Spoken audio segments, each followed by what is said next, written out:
Welcome है किसी इस वीडियो के अंदर हम जो टाइप्स हैं इनहेरिटेंस की उनको देखेंगे। जो मेन 3 टाइप्स हमने प्रीवियसली देखी थी। तो ये जो यहाँ पे हमारे पास जो हमने की थी, जस्ट एक हमारे पास क्लास है और एक जो पेरेंट क्लास है उसमें से वो आ रही है। तो इसको हम ये जो हमने मतलब अभी तक की है, इसको ये तो सिंपलेस्ट है, इसको हम सिंगल इनहेरिटेंस कहते हैं। इसके बाद जो इसके बाद जो अभी तक हमने नहीं की वो कर लेते हैं यहाँ पे मल्टीपल जो इनहेरिटेंस है। तो मल्टीपल का मतलब है कि उसके अंदर एक से ज़्यादा जो उसकी बेस क्लासेस हैं वो होंगी। तो सपोज़ कि हमारे पास एक क्लास है यहाँ पे एम्प्लॉई की, और जो एम्प्लॉई क्लास है इसके अंदर हम जो है ना वो रखना चाहते हैं लाइक मे बी जो कि इसकी सैलरी जो है वो कितनी होगी। तो उसको हम यहाँ पे जो है रख सकते हैं, क्योंकि जो एम्प्लॉयज़ हैं वो हमारे पास टीचर्स भी हो सकते हैं। इसके अलावा भी जो स्टाफ है वो हमारे पास सारे के सारे एम्प्लॉयज़ ही हैं।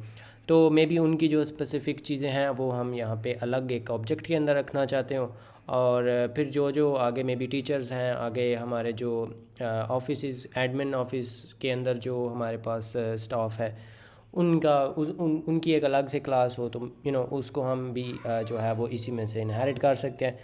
और अब ये जो टीचर है इसके अंदर, क्योंकि ये एक पर्सन भी है और ये एक एम्प्लॉय भी है, तो ये सेंस भी बनाएगा कि हम इसको यहाँ पे जो इन दोनों में से इसको जो है ना वो इनहेरिट करें।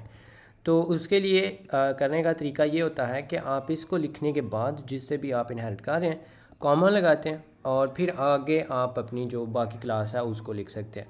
तो हम इसको भी पब्लिकली लेकर आना चाहते हैं और इसको हम एम्प्लॉय क्लास जो है उसमें से लेकर आना चाहते हैं। तो अब ये जो टीचर है ये एक पर्सन भी है और ये एक एम्प्लॉय भी है।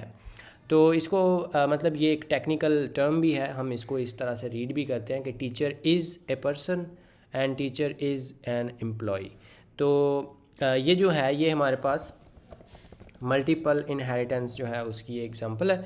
और इसी तरह से हमारे पास जो मल्टी लेवल होगी वो ये हो सकती है कि आप ये जो एम्प्लॉय है, क्योंकि ये इटसेल्फ एक पर्सन है, तो इसको आप जो है वो पब्लिकली ऊपर से इस तरह से पर्सन में से ले आएँ, और फिर आप एम्प्लॉय जो है सिर्फ़ और सिर्फ उसमें से ये इस टीचर को ले आएँ। तो ये भी ऑलमोस्ट सारा काम जो है वो सेम ही होगा, लेकिन ये अब क्या हो गया है कि ये अब मल्टी लेवल हो गई है। तो यानी कि सबसे पहले पर्सन है, उसमें से एम्प्लॉई आया है और एम्प्लॉय में से हमने टीचर निकाल लिया, और इसी तरह से आप एम्प्लॉय में से जो बाकी आपका स्टाफ होगा उसको इस तरह से कर सकते हैं। तो मतलब ये अब 2 डिफरेंट अप्रोचेस हैं ऑन द सेम जो आपकी एग्जांपल है उस पर। तो इसको आप मल्टीपल भी कर सकते थे, आप मल्टी लेवल भी कर सकते थे। तो सिंपल इसका जो सिंटैक्स है वो इतना ही है कि आप अगर मल्टीपल करना चाहते हैं तो आप उनको कॉमा सेपरेटेड करेंगे, और आप उनकी जो ये स्पेसिफायर्स हैं वो भी डिफरेंट रख सकते हैं। लेकिन हम इसको दोनों केसेस में पब्लिकली लेकर आए थे, और ये जो आपने अभी देखी है ये मल्टी लेवल है, क्योंकि इसके अंदर डिफरेंट लेवल्स हैं, एक ये लेवल है और फिर ये एक लेवल है। तो इस तरह से जो है वो हम डिफरेंट तरह की जो कर सकते हैं इनहेरिटेंसेस। और एक जो टिप है यहाँ पे, टिप या आप एक मशवरा समझ लें कि हम ना अवॉइड ही करते हैं इतनी जो लंबी नेस्टिंग है, नेस्टिंग या इसको कह लें, या इतने ज़्यादा लेवल्स इनके बनाना किसी भी ऑब्जेक्ट के। इतना लेवल तक तो ठीक है, मतलब एक सुपर क्लास जो है ये भी कहते हैं बेस या पेरेंट क्लास को।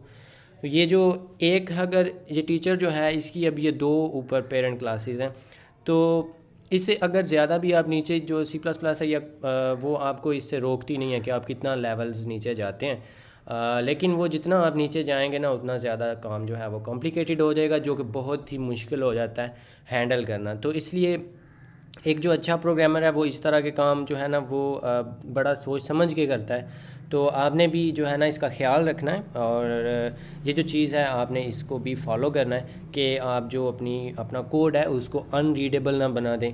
लेकिन ये होते हैं types of inheritance in C++।